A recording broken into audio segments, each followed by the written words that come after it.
ကောင်လေးကရင်းနှစ်နေတဲ့မိန်းကလေးကိုဆွဲတင်ပေးလိုက်ပါတယ်။အဲ့ဒီနောက်သူဟာအဲ့ဒီမိန်းကလေးကိုမှတ်မိသွားပါတယ်။သူမဟာငငယ်တုန်းကသူ့အသက်ကိုကယ်ပေးခဲ့မှုတဲ့အတန်းဖော်အမဖြစ်နေလို့ပါသူတို့နှစ်ယောက်တယောက်ကိုတယောက်စိုက်ကြည့်နေမိကြပါတယ်။အဲ့ဒီအချိန်မှာအမကလက်ကိုလွတ်လိုက်ပြီးရေထဲမှာပြန်ရုံးကန်နေပြန်ပါတယ်။ဝီရှန်ကရေကမတ်တက်ရက်လို့ရတဲ့အထိတိတ်နေဆိုတာကိုသူမကိုပြောပြလိုက်ပါတယ်။အမစမ်းကြည့်လိုက်တဲ့အခါသူပြောတာမှန်နေမှန်းသိသွားပါတယ်။ဒါပေမဲ့သူမကုန်းပေါ်ပြန်တက်ဖို့ကြိုးစားတဲ့အခါမှာတော့သူမရဲ့ဆူရွှဲနေတဲ့အဝတ်အစားတွေကအရန်လေးလံနေခဲ့ပါတယ်။သူမအပေါ်ကိုမတက်နိုင်ဖြစ်နေတဲ့ဝီလီယံကသူမကိုကူဖို့ပြန်ဆင်းသွားတယ်။အမကကျေးဇူးတင်တယ်လို့စောစောကကိစ္စအတွက်လည်းတောင်းပန်လိုက်တယ်။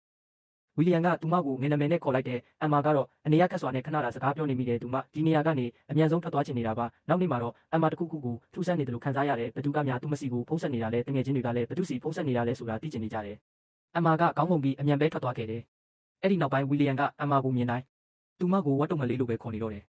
အမကတော့အဲ့ဒီလိုအခေါ်ခံရတိုင်းအနေရခက်နေရှာတယ်တနေ့မှာတော့ဝီလီယံကိုအဲ့ဒီလိုထပ်မခေါ်ဘူးအမကတတိပေးလိုက်တယ်အမကဝီလီယံကိုအနားခေါ်ပြီးခေါင်းနဲ့တိုက်လိုက်တယ်အမတကယ်စိတ်ဆိုးသွားတာကိုဝီလီယံမြင်လိုက်ရပေမဲ့